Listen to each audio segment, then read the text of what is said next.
Amables, gracias, diputado, por la presentación.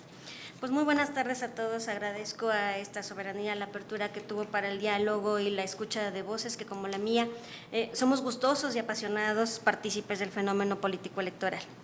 Hablar de dinero en la política siempre es un tema álgido, y más cuando crecimos políticamente con conocidas anécdotas que se volvieron refranes populares, como un político pobre es un pobre político.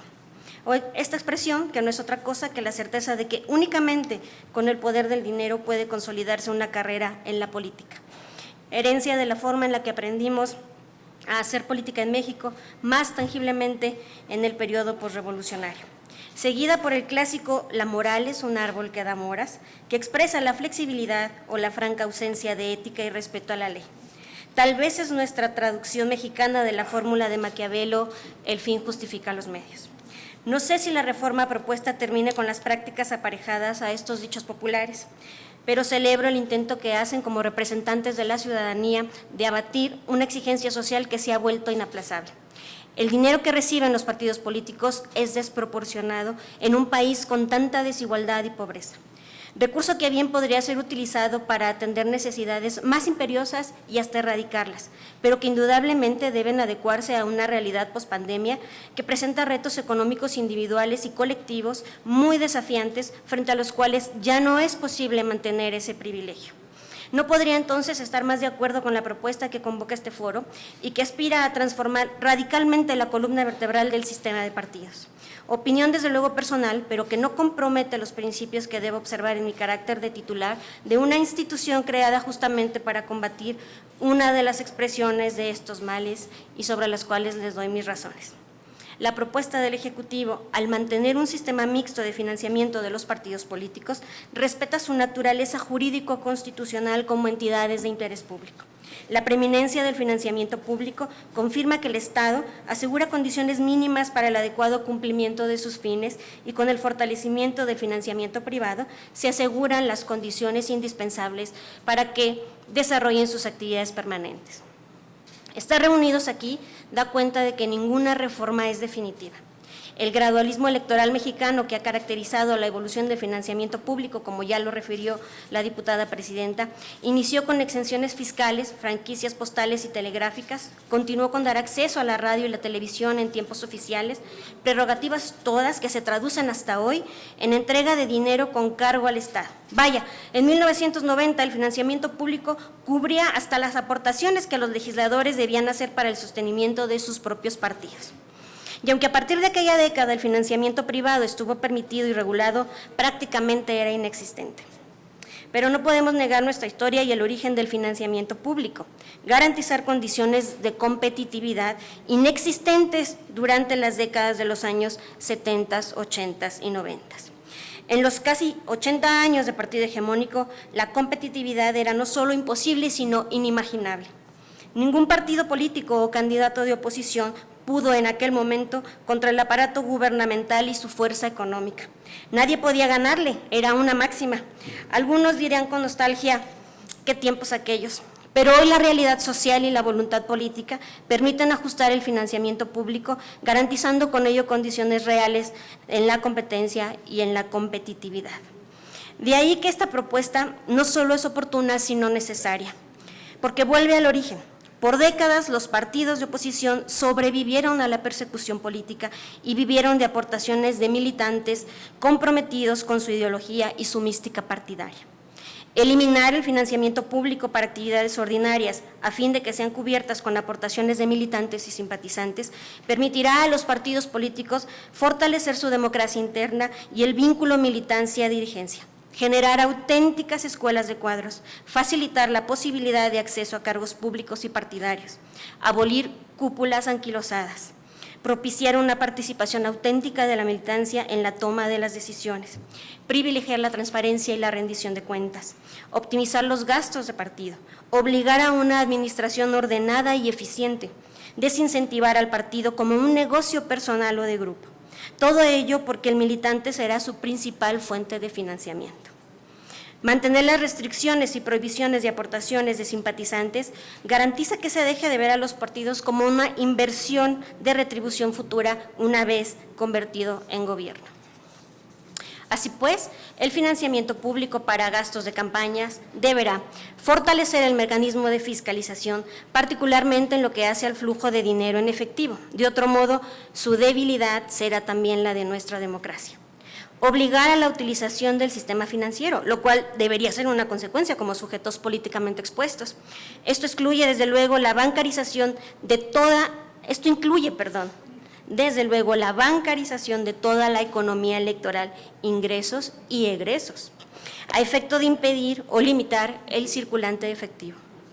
Aplicar sanciones que duelan. De otro modo, se mantiene la idea costo-beneficio porque es más barato violar la ley. Las sanciones se cubren con el propio financiamiento público y hasta en pagos diferidos. Esto conlleva la exigencia de criterios consistentes de las autoridades electorales, evitando una aplicación diferenciada de la ley.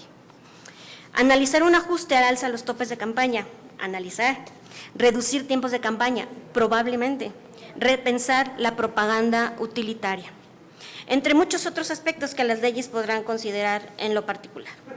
No puedo dejar de mencionar en este escenario que se debe incluir a la legislación penal, como ya también lo mencionó aquí Daniel Díaz Cuevas. Para encarar este problema es indispensable una reforma o una revisadita, ya que andan por ahí, a la Ley General en materia de delitos electorales, pero de una manera seria y decidida, combatiendo la idea de impunidad por falta de regulación o imprecisiones legales. Desde mi experiencia, he advertido la necesidad de evitar que se ejecuten actos de financiamiento ajenos a los reglamentos y al esquema de fiscalización. El flujo de dinero en efectivo para cubrir gastos de campaña, que van desde las aportaciones de empresas, personas físicas con actividades empresariales, de agremiados a organizaciones sociales, afines a partidos políticos o candidatos como comerciantes ambulantes, tianguistas, transportistas, gestores de vivienda y muchos otros más, hasta recursos públicos desviados con esquema de pagos, simulados o sobrecostos pagados a contratistas que después regresan ese dinero en efectivo a servidores públicos o a quienes estos servidores les indican para que sean destinados a campañas políticas. Esto sin considerar el probable apoyo económico de grupos de la delincuencia organizada y su intromisión en el proceso electoral, como también ya refirieron. ¿Y qué decir de todas las actividades en campo que envuelven dos sencillas palabras que abren la puerta a un universo no tan desconocido, la denominada operación política, que implica compra de voto, traslado de votantes, pago de operadores y movilizadores, grupos de choque, representantes generales y de casilla y muchos otros gastos que la fiscalización no detecta y que no son tan sencillos de acreditar como ilícitos electorales. Otro aspecto que no quiero dejar de mencionar es el origen poco claro de los recursos utilizados para financiar organizaciones de ciudadanos que aspiran a crear partidos políticos y que no están regulados en la Ley General en materia de delitos electorales como sujetos activos de la comisión de un delito.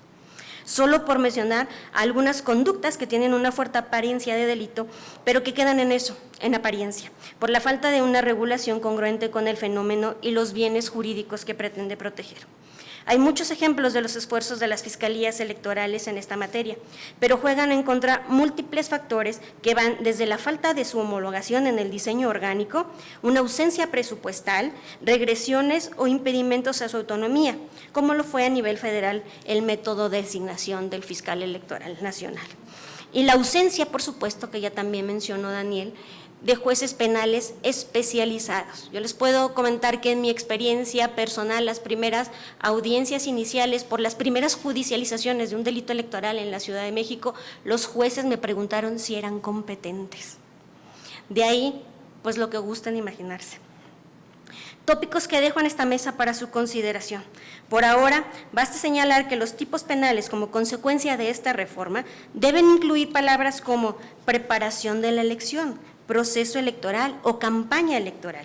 Recordemos que la materia penal exige una exacta aplicación de la ley y prohíbe la analogía. Yo no puedo decir, la revocación de mandato se parece a un proceso electoral, entonces vamos a aplicar los delitos. No, en materia electoral eso no, penal electoral eso no aplica.